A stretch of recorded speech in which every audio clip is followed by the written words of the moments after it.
Sup, you fool? Mad is United, your favorite Eurovision channel. We are going to talk about Belarus today, and we're not making light of what's happening in Belarus. That's a very serious situation, but we're focusing on Eurovision and the entertainment aspect of it, so keep that in mind when we go through the news here, okay? The duo VAL, they won the national final in Belarus, and they were slated to represent their country at the Eurovision Song Contest 2020 in Rotterdam, but we all know that contest did not happen. It was cancelled due to the COVID-19 pandemic. Therefore, all entries have been cancelled. Now, a lot of countries and broadcasters decided to bring back the acts that were selected for 2020 in 21, and now we have a statement from Belarus, the Belarusian national broadcaster, and we will not see the duo back at Eurovision. It's a little bit more interesting, elaborate though. Let's go through this. Oh, the broadcaster BTRC said in a Telegram post that the duo will not return, saying the following: the VAL group will really not go to Eurovision 21, and this will happen not because something broke at BTRC or censorship, but because the artists of the VAL group have no conscience. Let's back up here for a second and see what exactly transpired. So, the duo VAL, they also gave an interview before this statement was made, and in that interview, they were openly critical of the broadcaster and the way they were being treated by them since they won the national final. They said that there was an unspoken agreement, whatever that means, with the broadcaster that controlled the group, what performances or interviews they would give, and they said that we knew that if we didn't show up to such a concert, then with a 99% probability they would choose a new artist next year. And they said that they had tried to stop the non-conformist acts from entering shows such as the Belarusian selection. But it certainly didn't stop here. As a matter of fact, it gets worse. So the broadcaster added more context, additional insults to injury, addressing some of the statements and claims the duo made. And one of them in particular we're referring to is the way the duo was treated unfairly due to their nonconformist artist status. Clearly, the broadcaster went for the jugular because they pointed out that the band did not win the jury or the televote. They finished second both groups, saying, note that the degree of your nonconformity surprised even Europe. According to bookmakers, if you had gone to Eurovision, you would have taken next to last place in the two semifinals. Secondly, so that even non-conforming participants whom the Belarusian jury cannot appreciate for their true worth have a greater chance of getting to Eurovision. For the first time in history, we gathered European experts in the jury who, we recall, did not see you as the winner of the selection, nor the viewers. This was also done so that the artists would finally stop calling all the familiar Belarusian composers and musicians producers of our company, asking who will be on the jury. I think there is no need to explain. Damn! It goes on. We accepted the selection results with respect and a desire to put all our efforts into achieving the best results in the final. Although somewhere we agree with you, the system is a little jammed. Probably a duo that was neither chosen by the audience nor the jury should not represent the country at the international competition. Holy cow! They are not holding back. They also commented on the broadcaster, that is, on the claim that Eurovision artists are pressured to perform at events, saying, for the intimidated Vlad, we explain. The contract, which is concluded between the radio company and the representative of Belarus at the Eurovision Song Contest, does not contain any requirements for participation or non-participation in concerts, whether public or in private. In standard contracts, it is purely about the preparation and participation in the competition and participation in television projects. We do not care where you performed, and will perform. Lastly, they also commented on Val's claim that the broadcaster's approach was distant, and they certainly did not agree with that either. Surprise, this is what they said.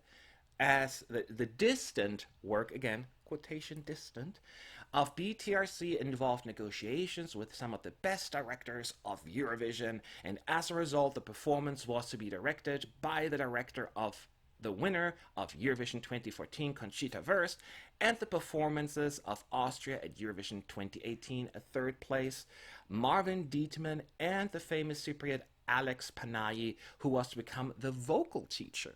Now, at the same time, I know how to pronounce that, Bell Teleradio Radio Company was ready to pay for the work of specialists, which is not at all necessary under a contract. And this is not to mention the numerous broadcasts and reports of Eurovision, which became additional PR for the artist. We did it all from the heart, in vain. I even can't. We know for sure that Val will not take part in Eurovision 21, certainly not for Belarus, and this is a very touchy subject in general. So I'm not here to tell you what to believe and who to believe, but I'm here to share my own opinion, and then I would love to hear from you as well.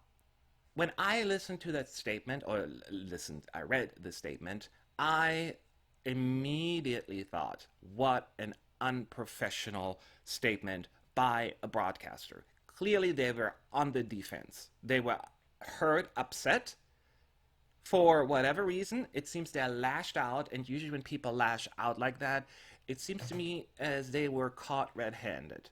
And that statement alone makes me want to believe Val for sure. Not that they gave me a reason not to believe them in the first place, but looking at this, I'm like, yeah, they clearly hit a spot there that they didn't expect to get hit. If you ask me, it would probably be best for Belarus to sit out next year's edition.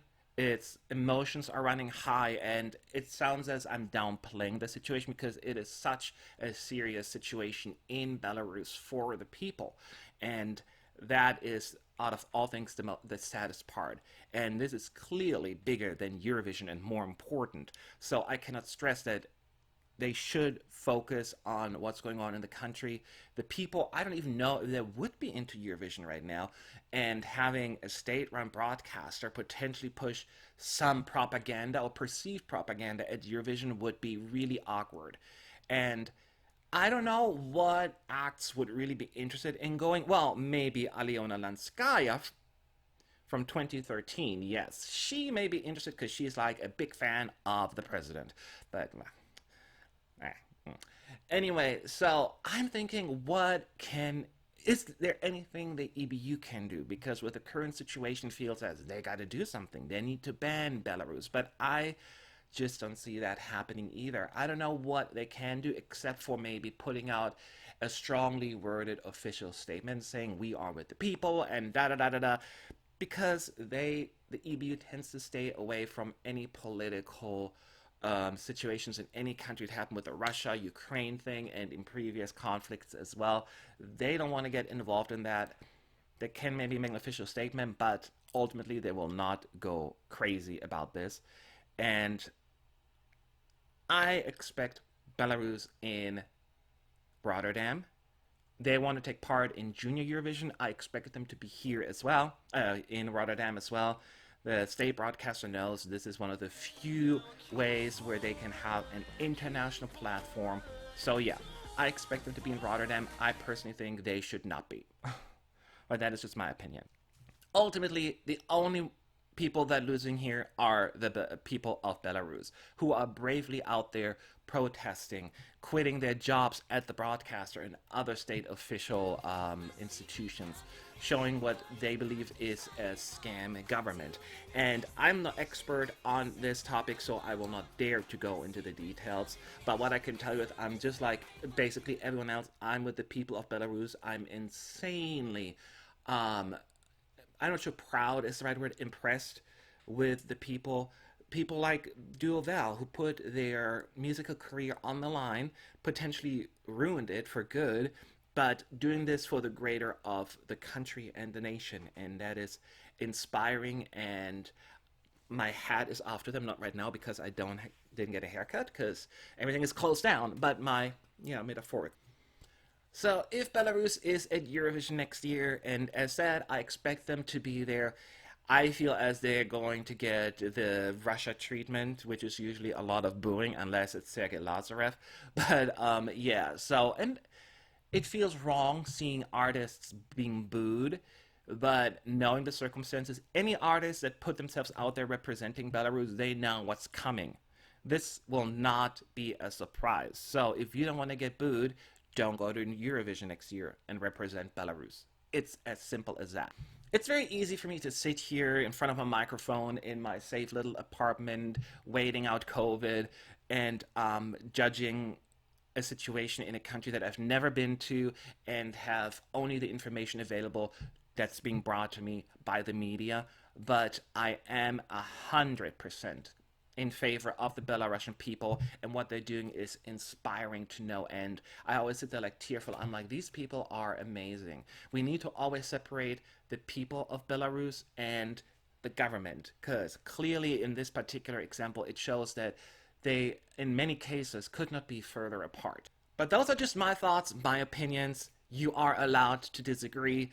What do you think about this statement? What should Belarus do? And if they're going, what do you hope is going to happen? Leave your thoughts below in the comment section. I would love to hear from you. Thank you for watching the video, and make sure to subscribe, and have a good day. Bye.